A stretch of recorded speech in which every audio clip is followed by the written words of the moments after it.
Welcome करते हैं आपको all the way from Colombo. Pakistan cricket team की एक इबरतनाक, शर्मनाक और बेइज्जती आप इसे कहेंगे। ये शिकस्त नहीं थी, ये बेइज्जती थी जो भारत के ख़िलाफ़ पाकिस्तान को जो है इसका सामना करना पड़ा है। लेकिन पाकिस्तान क्रिकेट टीम के ने जो भारत के ख़िलाफ़ शिकस्त का सामना किया है, इसके बाद अब मीटिंग जो है वो एक्चुअली क्या हुई, क्योंकि पाकिस्तान क्रिकेट टीम की एक मीटिंग हुई है, उसकी सरबराही जो है वो हेड कोच माइक हेसन ने किया। उस मीटिंग में आखिर क्या बातचीत हुई और माइक हेसन उनके हवाले से जो अब तक पाकिस्तान क्रिकेट टीम में चेंजेस आई हैं वो मैं आपको कुछ इस वीडियो में बताने लगा हूँ। देखिए, पहले तो मैं आपको इस टीम मैनेजमेंट की जो मीटिंग हुई है with the players of Pakistan cricket team, ये मीटिंग बहुत ही एक डिसअपॉइंटेड किस्म का माहौल इसमें बना हुआ था। हर चेहरा जो है वो अफसुर्दा था, मुंह जो है वो लटके हुए थे, खिलाड़ियों के भी और हेड कोचेस के भी। इनमें कोई भी हमें ऐसी बात नज़र नहीं आई, इसमें कोई भी हमें कुछ ऐसा एलिमेंट नज़र नहीं आया, कोई झलक इसमें नज़र नहीं आई जिससे मोटिवेशन जो है वो खिलाड़ियों को दी जाए, जिससे खिलाड़ियों को जो वो बकअप किया जाए कि इतनी बुरी हार आपने भारत के खिलाफ जो है वो उसका सामना आपने किया है। लेकिन बात यह है कि कोई भी ना ही मैनेजमेंट में है और ना ही कोई भी खिलाड़ियों में, जो T20 स्क्वाड है पाकिस्तान, उसमें कोई भी ऐसा फर्द नहीं है जो मोटिवेट कर सके खिलाड़ियों को, जो टीम मैनेजमेंट को मोटिवेट कर सके, जो पूरे स्क्वाड को, पाकिस्तान के जो पूरा एक क्रू आया हुआ है उसको मोटिवेट कर सके कि यार नहीं, अभी वर्ल्ड कप जो है वो बाकी है। बहुत ही अफसुर्दा और बहुत ही दुखी किस्म के चेहरे हमें इस मीटिंग में जो है वो हमारे ज़राए ने बताया कि सबके मुंह जो है वो लटके हुए थे। सिर्फ एक बात का इशारा दिया गया इस मीटिंग में कि ये जो सीनियर खिलाड़ी हैं उनकी वजह से, उनकी जो एक नाअहल किस्म की परफॉर्मेंस थी, जो उनकी बुरी परफॉर्मेंस थी, जो उनसे एक्सपेक्टेशंस लगाई गई थी उन पर वो नहीं पूरा उतरे, उसकी वजह से ये भारत के खिलाफ जो है वो मैच हम लोग हारे हैं। सारा मलबा यानी कि इन सीनियर खिलाड़ियों पे डाल दिया गया है। कोई किसी सीनियर खिलाड़ी का नाम नहीं लिया गया बराह रास्त, लेकिन जब सीनियर खिलाड़ियों की बात करते हैं, जब इशारा करते हैं सीनियर खिलाड़ियों पर, तो जाहिर सी बात है बाबर आजम का नाम जो वो जहन में आता है, जाहिर सी बात है शाहीन आफरीदी का नाम जहन में आता है, शादाब खान का जो है नाम जहन में आता है। लेकिन किसी ने कप्तानी के हवाले से बात नहीं की, किसी ने ये नहीं कहा कि जो बॉलिंग चेंजेस थी, जो उस्मान तारिक को लेट लाना था, इंट्रोड्यूस कराना था, जब ईशान किशान ने पूरा जो मैच है वो वन साइडेड कर लिया था, किसी ने कप्तानी पे जो बात नहीं की, किसी ने भी जो वो कोचिंग पे बात नहीं की कि कोचिंग जो है हमारी माइक हेसन की जानिब से किस टाइप की जा रही है, किस टाइप के पैगाम जो है वो पाकिस्तान क्रिकेट टीम को दिए जा रहे हैं। और बहुत ही एक टेंस किस्म का माहौल अब बना दिया गया। अब 2017 चैंपियंस ट्रॉफी को कंपेयर किया जा रहा है T20 वर्ल्ड कप 2026 के साथ। भाई तब जो है आपके पास मोहम्मद हफीज थे, तब आपके पास सरफराज अहमद थे, तब आपके पास जो वो शोएब मलिक थे, जिन्होंने पेप टॉक दी थी, जिन्होंने मोटिवेशन एक जो है वो स्पीच दी थी खिलाड़ियों को, जिसकी वजह से बकअप हुए थे वो, और उसके बाद फिर उन्होंने पीछे मुड़ के नहीं देखा था। मैं आपसे सवाल पूछता हूँ, कौन ऐसा खिलाड़ी है इस टाइम T20 वर्ल्ड कप के स्क्वाड में पाकिस्तान के जो मोटिवेट कर सकता है? कौन ऐसा खिलाड़ी है, कौन ऐसा कोच है जो एक बकअप कर सकता है पाकिस्तान क्रिकेट टीम को? बाबर आजम की अपनी फॉर्म नहीं लगी हुई, सलमान अलिया की अपनी जो पोजीशन है, जो स्क्वाड में उनकी इंक्लूजन है, उस पर क्वेश्चन मार्क है, शाहीन आफरीदी की अपनी बॉलिंग जो है उसको कोई हमें समझ नहीं आ रही, कहाँ कर रहे हैं, किधर जा रहे हैं, शादाब खान को किस तरह से टीम में वापस लाया गया, उस पर जो वो क्वेश्चन मार्क है। तो कौन ये मोटिवेशन स्पीच देगा?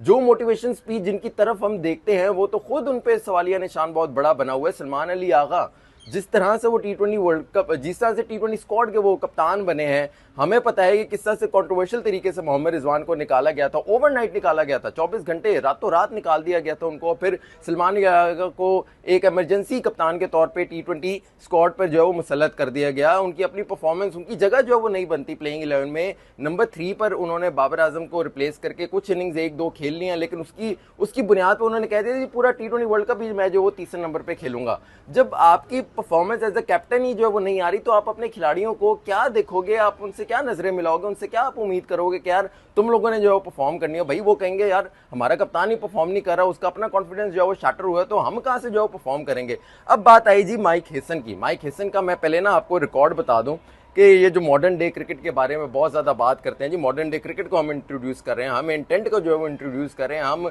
जो बैटिंग टेक्निक है उसको एग्रेसिव बनाना चाह रहे हैं, पाकिस्तान क्रिकेट को हम लोग जो है वो एक इनकलाबी बनाना चाह रहे हैं। उनकी अब तक की जो इंडिया के खिलाफ परफॉर्मेंस पाकिस्तान क्रिकेट टीम की रही है under the coaching of Mike Hesson, वो मैं आपको बता दूं। पहला मैच जब एशिया कप में खेले तो 127 पे 9 आउट हो गए 20 ओवर में पाकिस्तान के। फिर अगला मैच, दूसरा मैच एशिया कप का जब खेले तो 171 पे 5 आउट 20 ओवर्स पाकिस्तान ने खेले। तीसरा मैच जो फाइनल था एशिया कप का, उसमें 146 ऑल आउट 19.1 ओवर पाकिस्तान ने खेला। फिर पाकिस्तान ने अब जब T20 वर्ल्ड कप में खेला इंडिया के खिलाफ under the coaching of Mike Hesson, तो 114 पर हम लोग ऑल आउट हो गए और 18 ओवर्स हम लोग खेल सके। तो माइक हेसन की कोचिंग में हम लोग जो है वो पूरे ओवर्स भी नहीं खेल पा रहे। अब ये जो मीटिंग हुई है उसमें क्या इन खिलाड़ियों का जिम्मेदारी नहीं बनती थी कि ये माइक हेसन से उल्टा सवाल करते कि भाई आपकी कोचिंग में हम लोग तो बैटिंग करना ही भूल गए हैं, हम लोग तो 20 ओवर्स खेलना ही भूल गए हैं। ये जो मॉडर्न डे क्रिकेट जो एक फ्रॉड टर्मिनोलॉजी आपने इंट्रोड्यूस की है, ये इसने तो हमारी बैटिंग लाइनअप को बिल्कुल ही हमें नीचे जो है वो गिरा कर रख दिया। पहले तो हम लोग चलो 20 ओवर्स तो खेल लेते थे ना, हम लोग 150 या 160 रन तो बना लेते थे ना, एक कुछ सेटिस्फाई कुछ तो हमें मिलता था नहीं सेटिस्फेक्शन। बाबर आजम, मोहम्मद रिजवान कुछ एक अच्छा स्टार्ट तो देते थे ना। तो अब तो हम लोग पावर प्ले में ही बिल्कुल हार जाते हैं। हमें तो नजर ही नहीं आ रहा कि किस बैट्समैन की क्या पोजीशन है।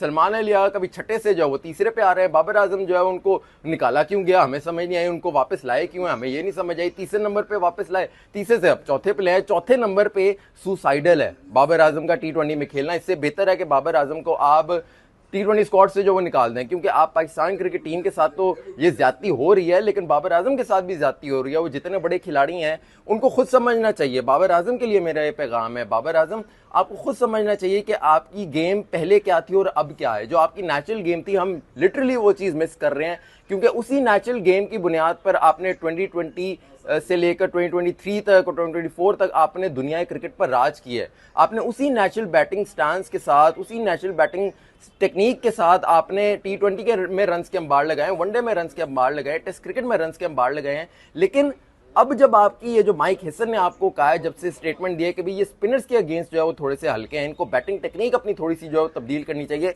तब के बाद आपकी अपनी बैटिंग जो टेक्निक है हमें समझ नहीं आ रही कि ये क्या ये वही बाबर आजम है जो रन्स के अंबार लगाते थे, जो हाशिम आमला, विराट कोहली के जो रन्स थे उनको आपने जो है वो तोड़ दिया था। तो हम लोग आपको मिस कर रहे हैं। बाबर आजम आपको खुद समझना चाहिए कि जो कोचेज और सिलेक्टर्स आपको मॉडर्न डे क्रिकेट का जो फिलॉसफियाँ झाड़ रहे हैं, जो फ्रॉड फिलॉसफियाँ हैं, जो आपकी अपनी नेचुरल गेम है उस पर आप भरोसा रखें। वही नेचुरल गेम पाकिस्तान जो मिस कर रहा है, क्योंकि आपकी जिस तरह से आप आउट हो रहे हैं ना, ये एक वर्ल्ड क्लास बैटर इस तरह से आउट ही नहीं होता, इस तरह से एक टैलेंडर जो है वो आउट होता है। आपको खुद जो है वो समझने की ये बात है। माइक हेसन की कोचिंग में पाकिस्तान की जो एक बैटिंग की फिलॉसफी है ना वो बिल्कुल समझ नहीं आ रही, बिल्कुल वो कहीं से कहीं जा रही। किसी मैच में कुछ होती है, किसी मैच में जो कुछ हो जाती है। ये खुद समझने वाली बात है सिलेक्टर्स को भी, चेयरमैन PCB को भी और प्लेयर्स को भी, कि माइक हेसन जो एक फ्रेंचाइज T20 की फ्रेंचाइज की कोचिंग करते थे इस्लामाबाद यूनाइटेड की, वो उसी फिलॉसफी को पाकिस्तान क्रिकेट टीम जो इंटरनेशनल क्रिकेट खेल रही है उस पर अप्लाई करना चाह रहे हैं। नहीं हो सकता। फ्रेंचाइज क्रिकेट की कोचिंग अलग होती है, इंटरनेशनल क्रिकेट में कोचिंग जो है वो अलग होती है। हर 2 मिनट बाद आप अंदर आकर सलमान अलिया को बता रहे होते हैं ये करो वो करो। आपने मोहम्मद रिजवान को इस वजह से निकाल दिया कप्तानी से कि यार ये ना मेरी बात नहीं सुनता, ये अपनी कप्तानी जो वो करता है। मोहम्मद रिजवान को इसी बात का जो है वो उसको सजा मिली है ना कि वो अपनी कप्तानी करता था। आज सलमान अली आगा अगर हर 2 मिनट बाद माइक हेसन की बात सुनते हैं तो वो अपने आप को एज ए डमी कैप्टन जो प्रूव कर रहे हैं, वो इंडिपेंडेंट कैप्टन प्रूव नहीं कर रहे। और ये उनकी जो कप्तानी है ये कुछ लंबा अरसा नहीं चलने वाली, ये उनकी कप्तानी बहुत ही शॉर्ट पीरियड के लिए होगी अगर वो हर बात वही कर रहे हैं जो माइक हेसन उन्हें कहते हैं। क्योंकि माइक हेसन सिलेक्शन भी वो करते हैं, टीम भी वो बनाते हैं, सिलेक्शन में उनका वोट भी है। सलमान अली का तो सिलेक्शन में वोट ही नहीं है, उनके तो राय है, सिर्फ वो राय देते हैं भाई मुझे ये वाला जो है बैट्समैन चाहिए, ये वाला बॉलर चाहिए, लेकिन पता नहीं उन्हें वो मिलता भी है या नहीं मिलता। क्योंकि जो वो कहते हैं उनकी बातें जो है वो उनके अल्फाज के साथ जो मिलती जुलती जो है वो नहीं है। तो माइक हेसन वही सब कुछ कर रहे हैं, वही करता धरते हैं, पूरी टीम का सिलेक्शन वो करते हैं। ऑलराउंडर्स के साथ उन्हें बहुत ही ज़्यादा जो है कुछ मोहब्बत, एक्स्ट्रा किस्म की मोहब्बत है कि स्पेशलिस्ट को वो बिल्कुल भूल गए हैं। T20 में स्पेशलिस्ट की ज़रूरत होती है, लेकिन माइक हेसन की हम क्या बात करें, हर उनकी कोचिंग में कोई ना कोई हमें छोटी से छोटी चीज़ पे हमें फॉल्ट ही नज़र आ रहा है। कुछ बेहतरी जो है उनकी कोचिंग में पाकिस्तान क्रिकेट टीम कुछ कर नहीं रही। याद आ रहे हैं हमें जेसन गिलिस्पी और याद आ रहे हैं हमें गैरी कर्स्टन कि किस तरह से वो टीम को जो वो लेकर चल रहे थे, और एकदम से हमें फ्रेंचाइज T20 फ्रेंचाइज क्रिकेट का एक कोच मुसल्लत कर दिए गए पाकिस्तान क्रिकेट टीम पर। अपना बहुत सारा ख्याल रखिएगा।